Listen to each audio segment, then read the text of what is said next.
All right, our last example here, we finished AG, so let's do EFGH.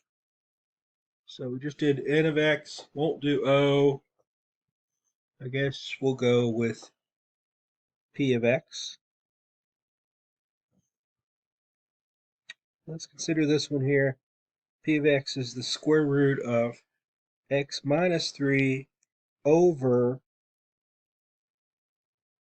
2X minus 12. So just like the problem we did in the last video, we actually have two things that can violate domain. So as we go through our list, do we have a denominator? Yes, we do. Then let's set that denominator equal to 0. So we solve the equation 2x minus 12 equals 0. Bring 12 over, divide by 2. We have one limitation here, is that x cannot be 6, because that'll make us divide by 0. We also have a radical.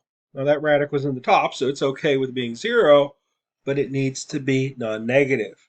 So we, with the radical, remember, solve the inequality greater than or equal to 0.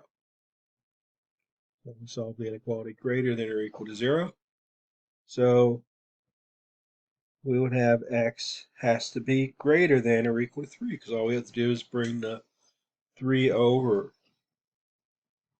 So those are our limitations, and now we have to put them together, because we know now for p that x has to be greater than or equal to 3, and x cannot be 6. X cannot be 6. We have to be greater than or equal to 3, and we cannot be 6.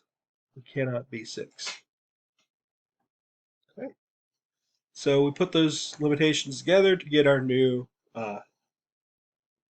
interval, which would be our domain.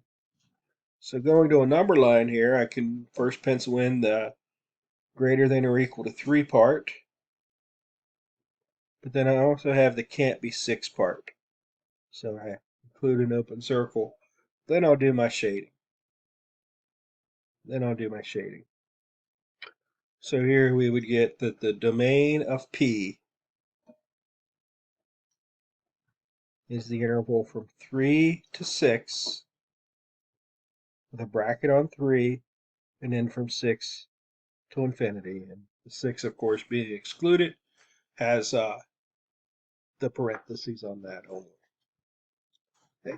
So now we have our overall result here. The domain of P is the interval from 3 to 6, union with the interval from 6 to infinity.